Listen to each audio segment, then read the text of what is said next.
Atari and all, you open up pizza parlors, in essence, and you put, what gave you the idea to put entertainment like that in there?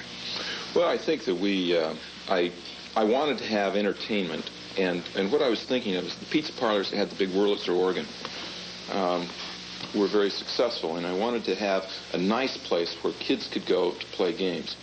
But the Wurlitzer organs were expensive and hard to find, and I felt that what you really liked about that was the fact that there was a lot of visual happening.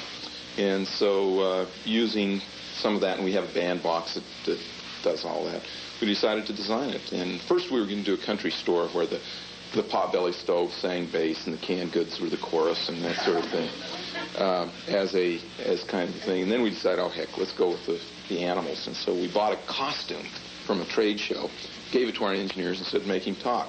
And that's really how Chuck E. Cheese was born.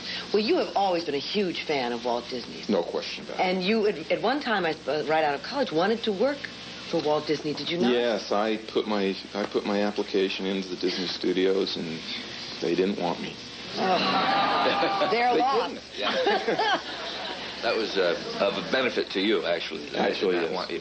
You, from what we understand, when Warner Communications bought Atari, there was a 7-year non-competition clause that you had to sign. That 7 years is up, if I'm correct, October. This year, in October of this year. 1st, 10 o'clock. Have you got a video game in mind, or what is ahead for video games as far as Nolan Bushnell sees it? Let's just say that Pizza Time Theater will be back with a vengeance. We have a division. It's called Sente. Sente turns out to be the one move in the game of Go that beats an Atari. I don't know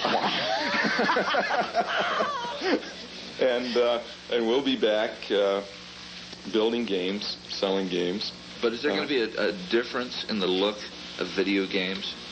You bet. What is it going to be? Not telling you.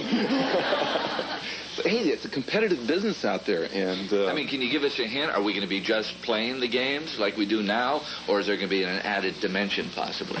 Well, let's just say that the first few ones that we're going to put out, we don't want to electrify the market too much because we want to build up our manufacturing capability. But we have some things in the lab that I think everyone will say, gee, wished I'd thought of that.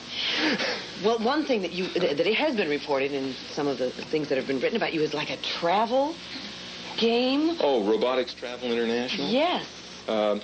That's more, that's a little bit of ways away. The communication links are a little too expensive. The basic idea is that you get into a booth and you are controlling a robot on the streets of Venice.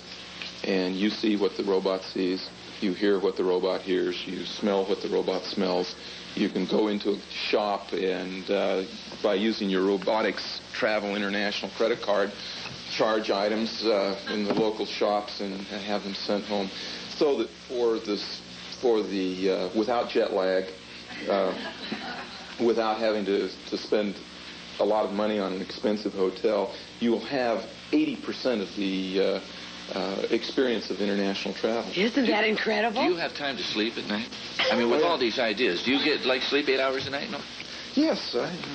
If you have an idea, or you'd like to get a hold of Nolan Bushnell for any particular reason, here's the address. Nolan Bushnell, care of Pizza Time Theaters, Inc., 1213 Innsbrook Drive, down in Sunnyvale, 94086. We could spend a heck of a lot more time with you. Unfortunately, we're out of time, but we'll have you back, hopefully. Huh? Okay. Okay. My nice pleasure. hand for Nolan Bushnell. And I'll be right back. Thank you.